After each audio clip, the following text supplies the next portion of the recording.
ओम नमः शिवाय। आज हमारा शिव पुराण का 62वां दिन, खंड 3, 27वां अध्याय। पार्वती जी का क्रोध से ब्राह्मण को फटकारना। पार्वती बोली, हे ब्राह्मण देवता, मैं तो आपको परम ज्ञानी महात्मा समझ रही थी, परंतु आपका भेद मेरे सामने पूर्णतः खुल चुका है। आपने शिव जी के विषय में मुझे जो कुछ भी बताया है वह मुझे पहले से ही ज्ञात है, पर यह सब बातें सर्वथा झूठ है। इनमें सत्य कुछ भी नहीं है। आपने तो कहा था कि आप शिव जी को अच्छी प्रकार से जानते हैं। आपकी बातें सुनकर लगता है कि आप झूठ बोल रहे हैं, क्योंकि ज्ञानी मनुष्य कभी भी त्रिलोकीनाथ भगवान शिव के विषय में कोई भी अप्रिय बात नहीं कहते हैं। यह सही है कि लीलावश शिव जी कभी कभी अद्भुत वेश धारण कर लेते हैं, परंतु सच्चाई तो यह है कि वे साक्षात परम ब्रह्मा हैं। वे ही परमात्मा हैं। उन्होंने स्वेच्छा से ऐसा वेश धारण किया है।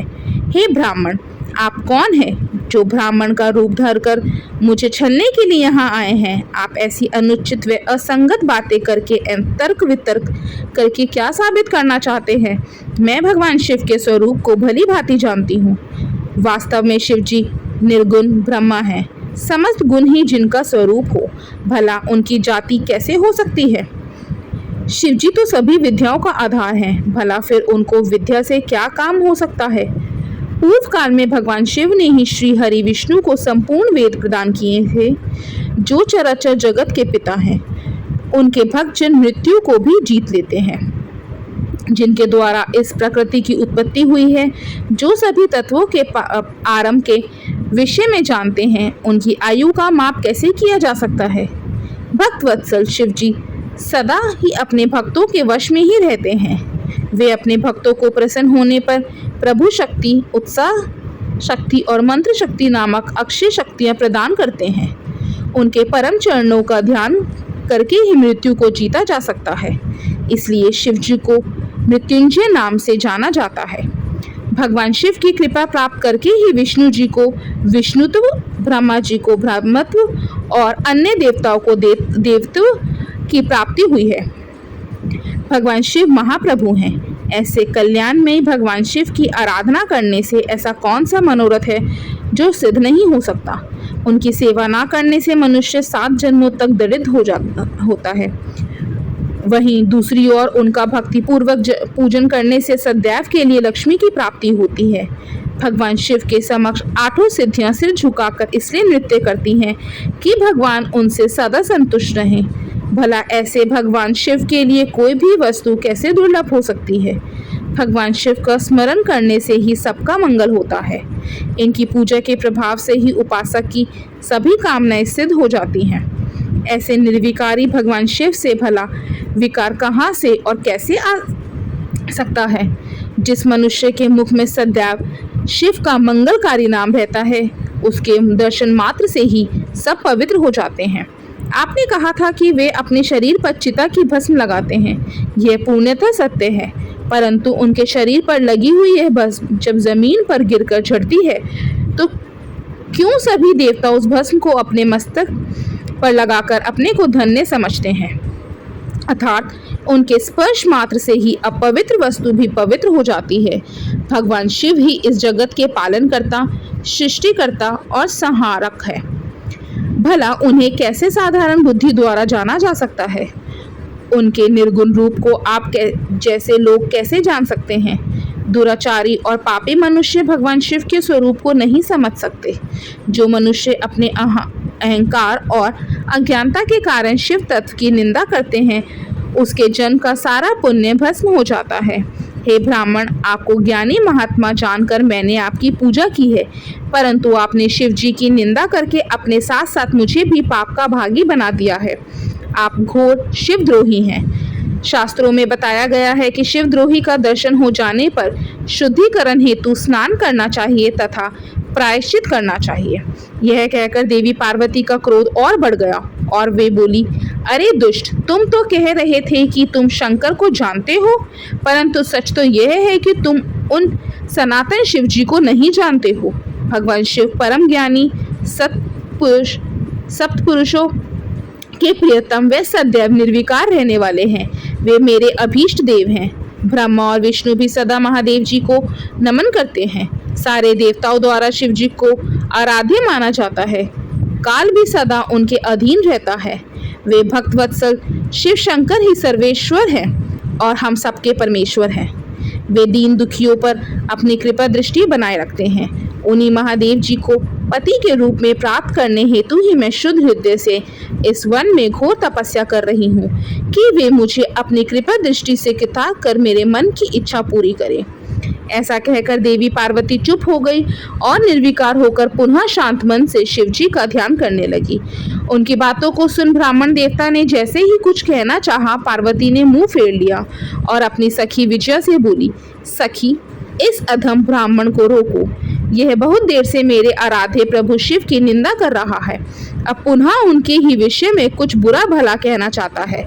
शिव निंदा करने वाले के साथ साथ शिव निंदा सुनने वाला भी पाप का भागी बन जाता है।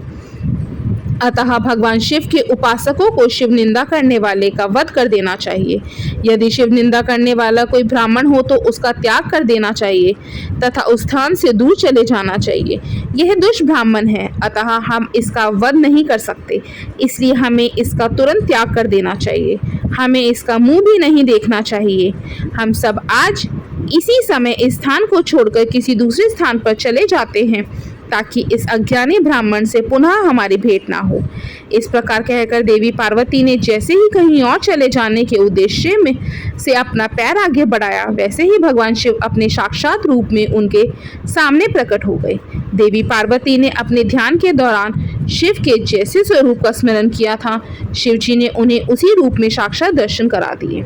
साक्षात भगवान शिव शंकर को इस तरह अनायास ही अपने सामने पाकर गिरिजा नंदिनी पार्वती का सिर शर्म से झुक गया।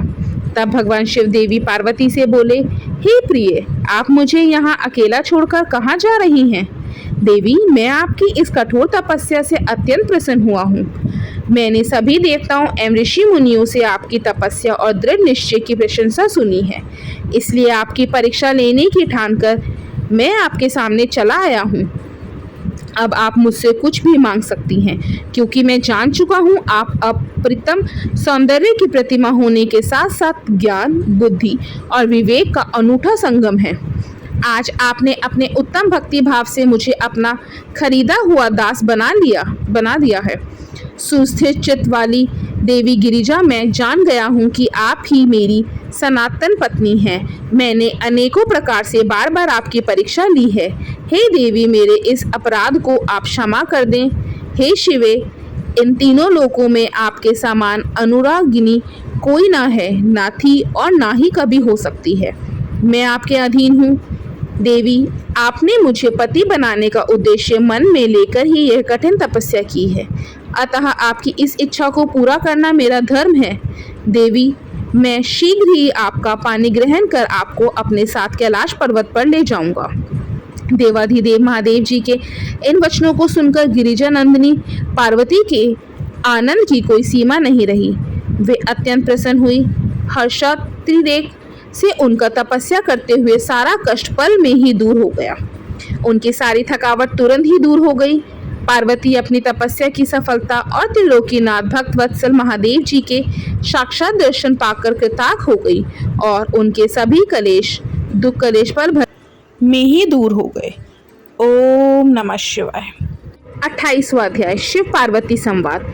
ब्रह्मा जी कहते हैं, नारद, परमेश्वर भगवान शिव की बातें सुनकर और उनके साक्षात स्वरूप का दर्शन पाकर देवी पार्वती को बहुत हर्ष हुआ। उनका मुखमंडल प्रसन्नता के कारण कमल दल के समान खिल उठा। उस समय वे बहुत सुख का अनुभव करने लगे। अपने सम्मुख खड़े महादेव जी से वे इस प्रकार बोली, हे देवेश्वर, आप सबके स्वामी हैं। हे प्रभु, पूर्व काल में आपने जिस प्रिया के कारण प्रजापति दक्ष के संपूर्ण यज्ञ का पलों में विनाश कर दिया था, भला उसे ऐसे ही क्यों भुला दिया? हे सर्वेश्वर, हम दोनों का साथ तो जन्म जन्मांतर का है।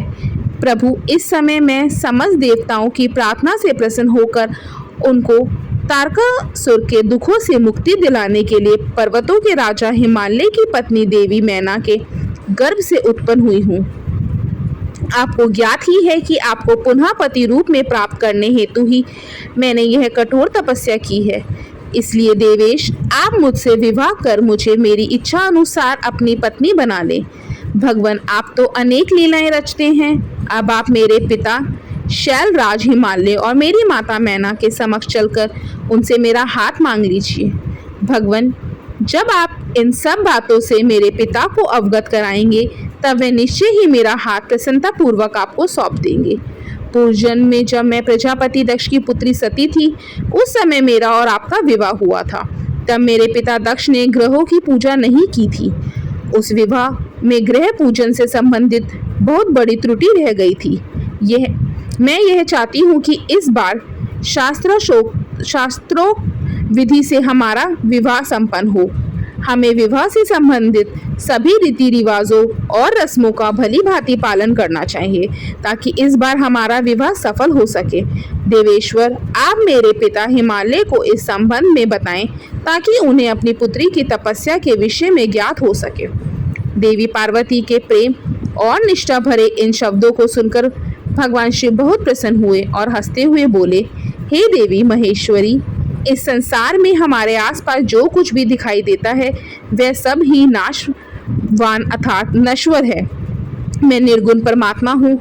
मैं अपने ही प्रकाश से प्रकाशित होता हूँ। मेरा अस्तित्व स्वतंत्र है। देवी, आप समस्त कर्मों को करने वाली प्रकृति हैं। आप ही महामाया हैं। आपने ही मुझे इस माया मोह के बंधनों में फंसाया है। मैंने इन सभी को धारण कर रखा है। कौन मुख्य ग्रह है, कौन ऋतु समूह है? हे देवी, आप और मैं दोनों ही सदैव अपने भक्तों को सुख देने के लिए ही अवतार ग्रहण करते हैं। आप सगुण और निर्गुण प्रकृति हैं। हे गिरिजे, मैं आपके पिता के पास आपका हाथ मांगने के लिए नहीं जा सकता। फिर भी आपकी इच्छा को पूरा करना मेरा कर्तव्य है। अतः आप जैसा कहेंगी मैं अवश्य करूँगा। महादेव जी के ऐसे कहने पर देवी पार्वती अति हर्ष का अनुभव करने लगी और शिव जी को भक्ति पूर्वक प्रणाम करके बोली, हे नाथ, आप परमात्मा हैं और मैं प्रकृति हूँ। हम दोनों का अस्तित्व स्वतंत्र एवं सगुण है। फिर भी अपने भक्तों की इच्छा पूरा करना हमारा कर्तव्य है। भगवान, मेरे पिता हिमालय से मेरा हाथ मांगकर उन्हें दाता होने का सौभाग्य प्रदान करें। हे प्रभु, आप तो जगत में भक्त वत्सल नाम से विख्यात हैं। मैं भी तो आपकी परम भक्त हूँ। क्या मेरी इच्छा को पूरा करना आपके लिए महत्वपूर्ण नहीं है? नाथ, हम दोनों जन्म जन्म से एक दूसरे के ही हैं। हमारा अस्तित्व एक साथ है। तभी तो आपका अर्धनारीश्वर रूप सभी मनुष्य, ऋषि मुनियों एवं देवताओं द्वारा पूज्य है। मैं आपकी पत्नी हूँ। मैं जानती हूँ कि आप निर्गुण, निराकार और परम ब्रह्मा परमेश्वर हैं। आप सदा अपने भक्तों का हित करने वाले हैं। आप अनेकों प्रकार की लीलाएं रचते हैं। भगवान, आप सर्वज्ञ हैं। मुझ दीन पर भी अपनी कृपा दृष्टि करिए और अनोखी लीला रचकर इस कार्य की सिद्धि कीजिए। नारद, ऐसा कहकर देवी पार्वती दोनों हाथ जोड़कर और मस्तक झुकाकर खड़ी हो गई। अपनी प्राण वल्लभा पार्वती की इच्छा का सम्मान करते हुए महादेव जी ने हिमालय से उनका हाथ मांगने हेतु अपनी स्वीकृति प्रदान कर दी। तत्पश्चात त्रिलोकीनाथ महादेव जी उस स्थान से अंतर्ध्यान होकर अपने निवास कैलाश पर्वत पर चले गए। कैलाश पर्वत पर पहुंचकर शिवजी ने प्रसन्नता पूर्वक सारा वृत्तांत नंदीश्वर सहित अपने सभी गणों को सुनाया। यह जानकर सभी गण बहुत खुश हुए और नाचने गाने लगे। उस समय वहां महान उत्सव होने लगा। उस समय सभी खुश थे और आनंद का वातावरण था। ओम नमः।